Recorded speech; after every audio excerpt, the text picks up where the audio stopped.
دوسری شب قدر 23ویں شب صرف 5 منٹ کا عمل کر لیں، محبوب ساری زندگی آپ کی مٹھی میں ہوگا۔ تو چلتے ہیں اپنے وظیفے کی طرف جو میں نے آپ کے سامنے شیئر کرنا ہے۔ طاق راتوں میں ہر رات میں یہ عمل کرنا ہے، صرف 5 منٹ آپ نے کرنا ہے، کیونکہ 300 مرتبہ آپ نے اس کو پڑھنا ہے۔ اب 21 تو گزر چکی ہے، 23ویں میں پڑھیں، 25ویں میں پڑھیں، 27ویں میں پڑھیں، 29ویں میں پڑھیں۔ کوشش کریں تہجد میں پڑھیں۔ جب تہجد پڑھیں، تہجد پڑھنے کے فوری بعد اپنے جگہ پہ بیٹھیں اور 3 مرتبہ درود ابراہیمی پڑھیں جو ہم نماز کے اندر پڑھتے ہیں۔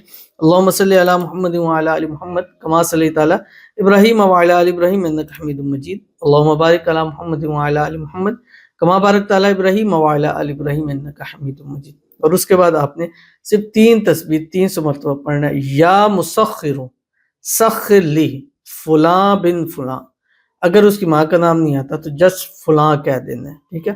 بحق کی یا حب یا ودود یا حبیب یا لطیف، حب ودود حبیب لطیف، ایسے محبت کے پاورفل عمل ہے کہ یہ پورا ایسی چیز ہے کہ ایسی محبت آپ کے لیے مسخر ہو جائے گی کہ پھر ساری زندگی کم از کم 1 سال کے لیے آپ کی محبت ہمیشہ آپ کے لیے ہو جائے گی۔ نیکسٹ ایئر ہم پھر اس عمل کو کر لیں گے، ہو سکتا ہے اتنا فائدہ ہو کہ نیکسٹ ایئر ہمیں کرنے کی ضرورت ہی نہ پڑے۔